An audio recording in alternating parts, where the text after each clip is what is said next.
लेकिन थोड़ा रेशियो ज्यादा ठीक चाहिए और रेशियो उतनी ठीक भी नहीं है। एफआईज की होल्डिंग ऑलरेडी आपको बता चुका हूँ 35% है। ये मोटा मोटी फैक्चुअल डाटा मैंने आपके सामने रख दिया। इसका एनालिसिस करके इसमें कैसे ट्रेड करना आपको बताएंगे हमारे मेहमान अजीत मिश्रा जो आज के हैं रेलिगर सिक्योरिटी से। अजीत सर बहुत बहुत शुक्रिया, थैंक यू वेरी मच समय देने के लिए। थोड़ा प्राइस एक्शन भी कम है और थोड़ा वॉल्यूम वगैरह भी ओपन इंटरेस्ट के हिसाब से कम है। मार्केट थोड़ा ड्रैग भी लगा हुआ है कि हाँ थोड़ा खिंच के यहाँ तक आया हुआ है with the help of a series closing and with the help of a series opening. वो जो हाथ बदला होता है सीरीज की क्लोजिंग ओपनिंग का वो भी हो चुका है सर, कुछ कुछ वैसा फील आ रहा है। और दो चार बड़े शेयरों की लीडरशिप अभी भी एब्सेंट है एक्सेप्ट रिलायंस को छोड़ के। तो आप जरा गाइड करके बताइए हमको क्या करना चाहिए। मिलती तो देखिए दो तीन चीजें जैसे कि आपने शेयर की कि नो डाउट मार्केट में रिकॉर्ड हाइज बन गए हैं, बट कहीं ना कहीं सिलेक्टिव आप देख रहे हैं बाइंग। बट देखिए सबसे इम्पोर्टेंट चीज क्या है दिल्ली मेरे लिए कि बैंकिंग जो कि अंडर परफॉर्म कर रहा था काफी लंबे टाइम से, उसकी बड़ी सिचुएशन आ रही है। बाकी सारे सेक्टर्स एनीवेज काफी अच्छा परफॉर्म पहले भी कर रहे थे, चाहे आप एनर्जी स्पेस की बात करें, ऑटो की बात करें, एफएमसीजी ये थोड़ा सा अंडर परफॉर्म कर रहे हैं। आईटी और एफएमसीजी अगर मान के चलिए कि ये दो सेक्टर्स है जहाँ पे परफॉर्मेंस अभी कुछ खास अच्छी नहीं है, बाकी सारे सेक्टर्स अच्छा परफॉर्म कर रहे थे। तो मुझे लगता है कि शायद ये पॉज अगर आज के दिन भी आप जैसे कि इन्हीं लेवल्स के पास अगर आप क्लोज होते हैं तो मेरे हिसाब से एक अच्छा क्लोज होगा। और ग्रेजुअली मैं एंटिसिपेट कर रहा हूँ मार्केट आपको 20,700 से 800 तक के बीच में लेवल्स में नजर आएगी। दो रीजन है, बैंकिंग के पास अभी भी रूम है करीब 1000 से 1500 पॉइंट का अपने रिकॉर्ड हाइज को रिक्लेम करने के लिए। तो वो एक फैक्टर अभी भी हमारे पास बचा हुआ है जिसकी वजह से मार्केट में मोमेंटम लगता है कि कंटिन्यू रहेगा। दूसरा आईटी अभी थोड़ा सा बैकफुट पे जरूर है, बट वहीं पे अगर यूएस मार्केट्स की अगर आप बात करें तो नेस्डेक का जो उनका इंडेक्स है नेस्डेक कंपोजिट जो कि टेक हेवी इंडेक्स है, वहां पे रिकॉर्ड हाइज बने हैं करीब 2.5 साल के बाद। तो मुझे लगता है कि शायद एक दो दिन बाद ही सही, बट एक लैग इफेक्ट के साथ ही शायद आईटी मेजर्स में यहाँ पे भी आपको एक अच्छा रिकवरी और रीबाउंड देखने को मिलेगा। तो वो दोनों ही फैक्टर बेसिकली बैंकिंग और आईटी ये आपको इंडेक्स को हेल्प करेंगे आने वाले टाइम में ऊपर ले जाने के लिए। इंट्राडे या फिर शायद मान के चलिए एक दो दिन के लिए हो सकता है थोड़ा बहुत रेंज बाउंड हो जाए, बट डाउन साइड मुझे कैप लग रहा है अब। तो आपको बाय ऑन डिप्स को ही कंटिन्यू रखना है। 22,300 से लेकर 200 का जोन है वो एक फर्स्ट सपोर्ट रहेगा, मेजर सपोर्ट 21,900 का। जब तक आप ये लेवल को होल्ड करें तो बाय ऑन डिप्स को आपको मेंटेन करना है पोजिशनली 22,700 से लेकर 800। इंट्राडे या फिर एक दो दिन की बात करें तो उसमें भी लगता है मुझे कि आपको बाइंग और डिप्स की अपॉर्चुनिटी ढूंढनी चाहिए। और ऑब्वियसली थ्रू कॉल ऑप्शन आप देखेंगे करीब 22,400 की कॉल जो करीब 123 के राउंड ट्रेड कर रही है, इसको आपको अटेम्प्ट आप कर सकते हैं 80 रुपए के स्टॉप लॉस के साथ 200 रुपए तक के टारगेट्स के लिए। ठीक है, एक ऑप्शंस का ट्रेड आपने बता दिया, उसको भी हम नोटिस करवा रहे थे, एक बार स्क्रीन पे भी लेके आएंगे 22,400 की वाली जो कॉल आप बता रहे हैं सर। और दूसरा आप ये भी कह रहे हैं कि एक रेंज में रहेगा आपका जो पक्के वाला स्टॉप लॉस है, मैं पक्का वर्ड इस्तेमाल कर रहा हूँ। हाँ, दो स्टॉप लॉसेज है दो चरणों में, S1 एंड S2। ये S2 लगा हुआ है आपके सामने, वो है 21,900 का और 22,700 तक का टारगेट है। लेकिन किसी डिप में प्लस करें, डिप क्या होगा वो ऊपर लिख दिया 22,200, तो 200 पॉइंट थोड़ा नीचे आने दो, आपका ना रिस्क रिवॉर्ड ठीक होगा, थोड़ा फ्रॉड भी छड़ जाती है उसमें।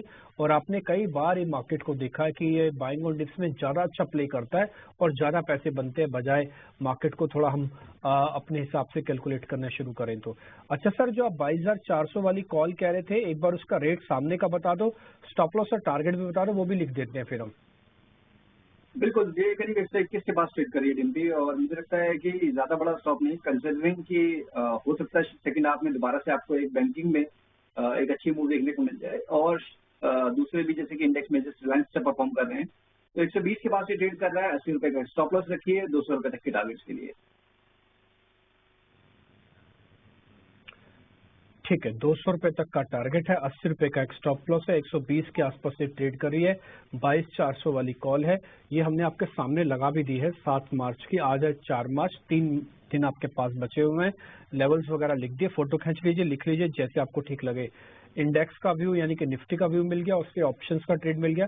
सर आप लेवल्स बता सकते हैं बैंक निफ्टी के भी ऐसे जैसे भी आपने निफ्टी के बताए, अगर है तो फिर बताइए सर। फिर बताया कि मेरी उम्मीद यही है कि अब बैंकिंग यहाँ से मार्केट को अगर ऊपर लेके जाएगा या स्ट्रेंथन रखेगा, इस मोमेंटम को बैंकिंग की वजह से होगा। तो अब 47,000 जो कि पहले हम बहुत टाइम पे रेजिस्ट कर रहे थे, अटेम्प्ट जरूर किया था हमने क्रॉस करने का, बट क्लोज नहीं कर पा रहे थे। अब लग रहा है सस्टेन कर पाएंगे 47,000। अब आपको मान के चलिए कि ये आपका मेकअप रेट लेवल होगा। जब तक आप इसके ऊपर है तब तक आप बाय ऑन डिप्स मेंटेन करना है। जो गैप था डेली चार्ट पे वो 48,000 पे फिल हो जाएगा, तो पहला टारगेट आपका 48,000 होगा, उसके बाद 48,500। ठीक है, तो हमने एक काम करते हैं, 48,500 48,000 दो टारगेट डालो बैंक निफ्टी के, और इसमें स्टॉप लॉस डालो 47,000 का। यही बात सुबह हमने भी सर आपके हम दर्शकों के सामने रखी थी कि जब तक आप 47,000 ना टूटे आप किसी भी डिप का इस्तेमाल करो, और हो सकता है पहले आपका 47,500 48,000 भी दिख जाए। तो हमने आपकी बात को भी नोटिस किया है, ऑलमोस्ट आपका भी यही व्यू पॉइंट है। निफ्टी बैंक निफ्टी का ऑप्शंस का ट्रेड, दोनों इंडाइसेस का व्यू पॉइंट हमने आपके सामने रख दिया, और कोशिश करें जब डिप मिल जाए तब ज्यादा है। बैंक निफ्टी में डिप के चांसेस कम है क्योंकि ये वहीं पे आके ट्रेड कर रहा है इस समय। ठीक है, लेकिन फिर भी आप अपने हिसाब से देख लीजिएगा। ठीक, आगे बढ़े। अब जरा स्टॉक्स की तरफ आके ताजा खरीदारी वाले शेयर स्क्रीन पे लेके आइए।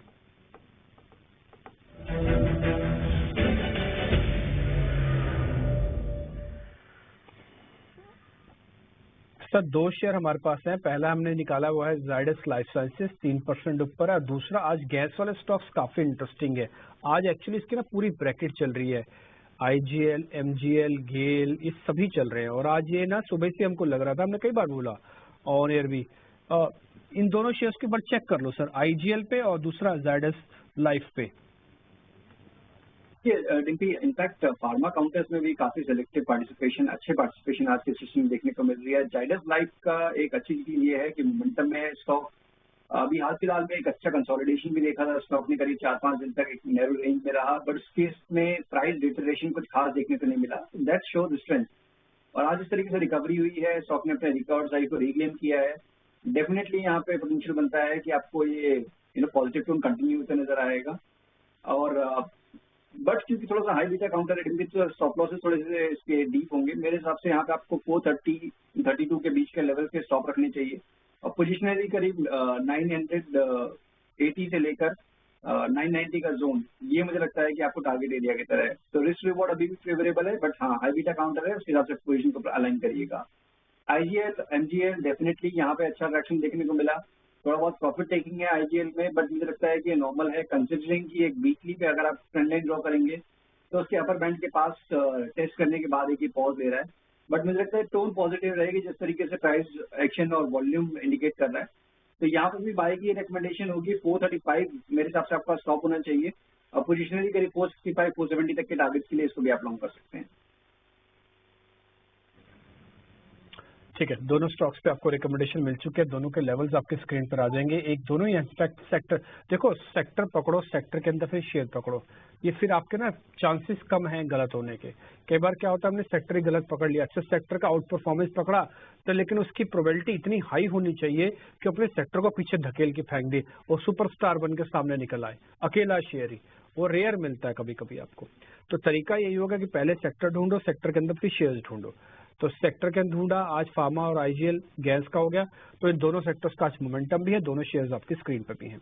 आगे बढ़े, शॉर्ट कवरिंग के जल्दी से दो शेयर पता कर लेते हैं, फिर ब्रेक का समय होगा। बलरामपुर चीनी और ओएनजीसी, अजीत सर इन दोनों को भी चेक कर लो, कोई ट्रेड बनता है तो बताइए। बलरामपुर चीनी और ओएनजीसी। देखिए बलरामपुर में तो डिप्टी ये दिख रहा है कि एक इस शॉर्ट कवरिंग के एक अटेम्प्ट हुआ है, बट मेरे हिसाब से जब तक कि आप 400 को रिक्लेम नहीं करते हैं तब तक एक रिवर्सल की पोटेंशियल नहीं रहेगा। मतलब एक डायरेक्शनल मूव शायद ना देखने को मिले। जो फंसे हुए हैं डेफिनेटली उनके लिए अपॉर्चुनिटी है कि आप इस यूटिलाइज करिए इस रिबाउंड को। करीब 395-400 के बीच में आपको अगर मिलता है अपॉर्चुनिटी एग्जिट करने का तो एग्जिट करिए, साथ ही साथ 380 का एक स्टॉप लॉस भी मेंटेन करिए। ओएनजीसी डेफिनेटली यहाँ, और मुझे लगता है कि दोबारा से अपने रिकॉर्ड हाइस को रीटेस्ट करने का पोटेंशियल रखता है। 381-82 के पास शायद एक पॉज देखने को मिले, तो यहाँ पर ज्यादा बड़े आप स्टॉप के साथ ट्रेड ना करें। रिस्क रिवॉर्ड मेरे हिसाब से 1:1 का है, तो 273-74 ये आपका स्टॉप होना चाहिए। वहीं पे 282 के पास अगर आपको मिलता है तो एक बार बुक करें। ठीक है डन। इन दोनों शेयर्स में भी आपको रिकमेंडेशन मिली है, लेवल के हिसाब से अंदर आना है, लेवल के हिसाब से बाहर जाना है। कोई हाई कन्विक्शन वगैरह इस तरह से आपको नहीं रखना कि मैं तो पकड़ के बैठूंगा ही, ऐसा कुछ नहीं है। आराम से आपको जो लेवल्स मिल रहे हैं, जैसे एग्जांपल बलरामपुर चीनी 400 मिलते हैं, book the profit, leave the market. 380 का स्टॉप है, आपको स्टॉप कटवाना है, बाहर आ जाना तुरंत बाहर। इससे वेट मत करना कि नहीं मैं तो पोजीशन लेके बैठूंगा। ठीक, आपको जैसे ट्रेड करना अपना कीजिए, लेकिन लेवल्स की अपनी इंपॉर्टेंस है, इसलिए हम बार बार पता करते हैं। नहीं तो सीधी बात हो जाती बलरामपुर चीनी खरीद लो भाई, जब लेवल्स की बात ही नहीं करनी थी फिर सीधा ही बोल देते बलरामपुर चीनी खरीद लो, फिर तो इसी शो में 50 शेयर दे देते आपको। लेकिन हम कोशिश करते हैं कि ज्यादा से ज्यादा शेयर्स ना दें, कम शेयर्स दें, लेकिन जो शेयर्स दें वो पक्के दें, और रिपोर्ट कार्ड इसकी गवाही हर रोज आपको देता है। एक छोटे से ब्रेक का वक्त हो गया, ब्रेक से पहले आपको एक जानकारी दे दूं, 89 स्वदेश के बाद एक बार फिर आपका स्वागत है। काफी सारे स्टॉक्स हम डिस्कस कर रहे हैं कार्यक्रम में, लेकिन इन्हीं स्टॉक्स के अंदर आपको थोड़ा सिलेक्टिव होकर काम करने की जरूरत है। जैसे कुछ एक शेयर हमने तेजी के अभी आपके सामने रखे, जायडस लाइफ साइंसेज उसमें एक था, आईजीएल था, ओएनजीसी पे चर्चा हुई, बलरामपुर चीनी पे चर्चा हुई, सभी दिखाओ एक बार स्क्रीन पे फटाफट से, फिर हम मंदी वाले शेयर डिस्कस करेंगे। और इसके अलावा सर का कहना है कि निफ्टी और बैंक निफ्टी के अंदर वापस से मोमेंटम आ सकता है, आप फायदा उसका भी लीजिएगा, लेकिन किसी डिप पे। कैसे? जैसे निफ्टी का लिखा हुआ होगा आपको कि 22,200 पे प्लस करना, तो आपको क्या है ना 200 पॉइंट की थोड़ी वेट करनी चाहिए। बैंक निफ्टी के पास 47,000 का एम सपोर्ट एरिया है, तो ये आपके काम की चीज है। तो जो भी हम लेवल्स आपके सामने रख रहे हैं, ठीक, सब नोटिस कर लीजिएगा। जरा मंदी वाले शेयर्स हैं वो भी सामने लेके आइए, ताजा बिकवाली वाले शेयर्स।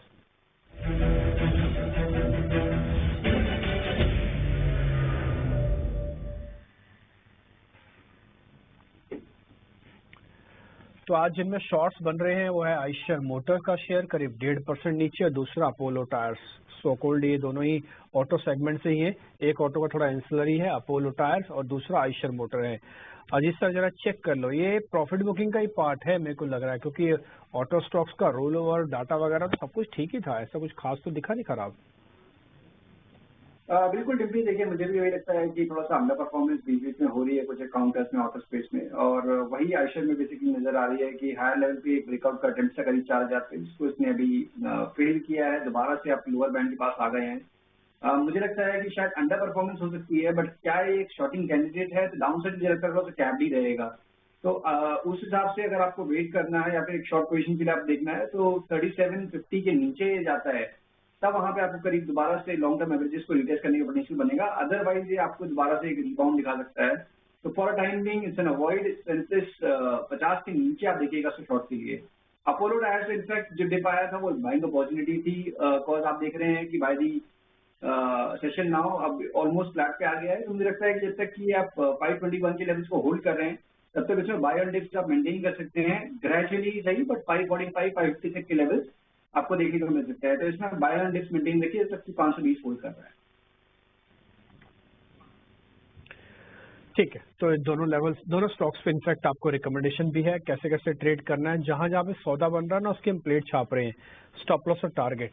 आपको सिर्फ उसी चीज पे ध्यान रखना है, जिसका भी स्टॉप लॉस और टारगेट आपको शेयर में ना मिले ना, आप ट्रेड ही ना कीजिएगा।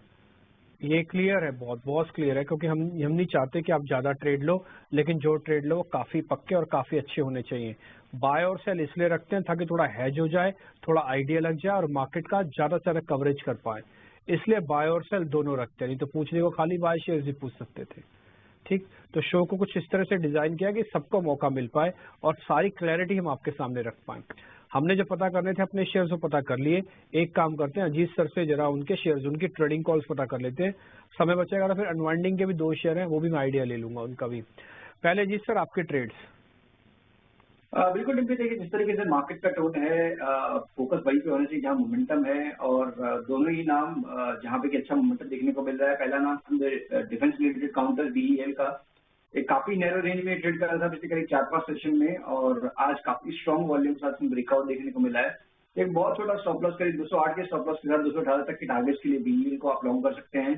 दूसरा नाम, जैसे कि आपने गैस काउंटर्स को स्टार्टिंग में डिस्कस किया था, तो आईजीएल हमने बात की थी, साथ साथ गेल को भी आपने रडार पे रखिए। यहाँ पे भी एक स्ट्रॉन्ग वॉल्यूम ब्रेकआउट देखने को मिला है, स्टॉक अपने रिकॉर्ड हाइस पे है। जिस तरीके से पैटर्न का ब्रेकआउट हुआ है, एंटिसिपेशन ये है कि मोमेंटम कंटिन्यू रहेगा। करीब 199 तक के लेवल्स यहाँ पे पॉसिबल हैं, तो 186 के स्टॉप लॉस के साथ गेल को भी आप लॉन्ग कर सकते हैं। ठीक है, गैस वाला स्टॉक्स आपने और दे दिया। गेल, हम सुबह इसके बारे में चर्चा भी कर रहे थे कि 200 चला जाएगा, तो आपका जो टारगेट है ना सर, एग्जैक्टली वही है 199। राउंड ऑफ करूंगा तो 200 ही हो जाएगा, 190 तो ऑलरेडी आ ही चुका है। भारत इलेक्ट्रॉनिक्स, ये भी आपकी तरफ से दिया गया शेयर है 218। तो कुल मिला के सभी शेयर आपने नोटिस कर लिए होंगे। Bharat electronic, GAIL, Zydus life sciences, IGL, Balrampur Chini, ONGC, Apollo tyres, कुछ हमने मंदी वाले शेयर्स भी डिस्कस किए हैं। ठीक, तो ये सारे के सारे ट्रेड आपके काम आएंगे। निफ्टी बैंक निफ्टी में मोटा मोटी व्यू पॉइंट है, ध्यान रखें किसी में कंडीशन लगी हुई है जैसे निफ्टी में कि 200 पॉइंट नीचे लेंगे तो ज्यादा रिस्क और ठीक होगा। बैंक निफ्टी यहीं से भी देखा जा सकता है। अजीत सर बहुत बहुत शुक्रिया, थैंक यू वेरी मच आज के सभी ट्रेड बताने के लिए। सभी ट्रेड को हमने नोटिस कर लिया। कल आपका रिपोर्ट कार्ड दर्शकों के सामने रखेंगे कि 24 घंटे के अंदर ही उन शेयर्स में कितना बदलाव हुआ, और 1% से ऊपर कुछ भी होगा तो हम दर्शकों को नोटिस जरूर करवाते हैं। बहुत बहुत शुक्रिया sir, thank you very much आज कार्यक्रम का हिस्सा बनने के लिए। फिलहाल इस कार्यक्रम से भी इतना ही, नमस्कार।